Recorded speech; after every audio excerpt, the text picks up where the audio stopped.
Dragon মানেই ভিন্ন আমেজের রঙিন রসালো এক ফল। পুষ্টিগুণ সম্পন্ন এই ফলের চাহিদাও বাড়ছে দিন দিন। তাই চাহিদার সাথে পাল্লা দিয়ে বাড়ছে চাষের পরিমাণও। রংপুরের গঙ্গাচড়ার অনার্স পড়ুয়া বোরহান শাহ একটি ইউটিউব ভিডিও দেখে ড্রাগন চাষে উদ্বুদ্ধ হন তিনি।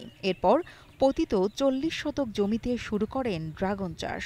এখন বছরে তার আয় প্রায় ৩.৫ লাখ টাকা। আমরা প্রথমে ইউটিউবে ভিডিও দেখছিলাম যে ড্রাগন ফল, আবার এখানে তো সেই সময় বাজারের যে মূল্য, চড়া মূল্য ছিল অনেক।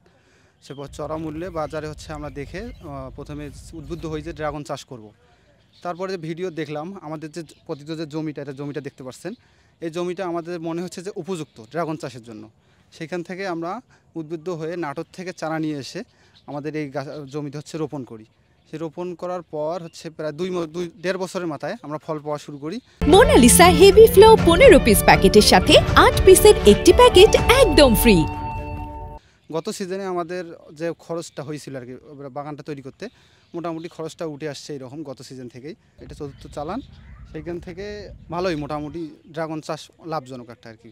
কৃষকদের ন্যায্য মূল্যে দাম নিশ্চিত এবং দ্রুত বিদেশে রপ্তানি কার্যক্রম শুরুর আশ্বাস দিয়েছেন উপজেলা কৃষি কর্মকর্তা সৈয়দ শাহিনুর ইসলাম।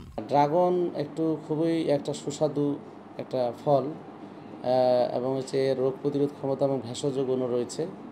ড্রাগন আবাদে জনপ্রিয় হচ্ছে, কিন্তু এর আমরা দাম কৃষকদেরকে যদি ন্যায্য মূল্যে দামটা নিশ্চিত করতে পারি, পাশাপাশি ফলন আলহামদুলিল্লাহ খুবই ভালো হচ্ছে, কিন্তু আমরা ন্যায্য মূল্য এবং যদি বিদেশে রপ্তানি কার্যক্রমটাকে শুরু করতে পারি, তাহলে কৃষকরা আরও বেশি লাভবান হবে এবং এটা কারিগরি সহযোগিতা অব্যাহত রাখছি এবং কৃষকদেরকে সেটার জন্য উদ্বুদ্ধ করছি। বোরহানের মতো এমন তরুণ উদ্যোক্তারা লাভজনক ফসল চাষ করলে বদলে যেতে পারে এদেশের কৃষি অর্থনীতি। নুসরাত জাহান কলি, কালের কণ্ঠ।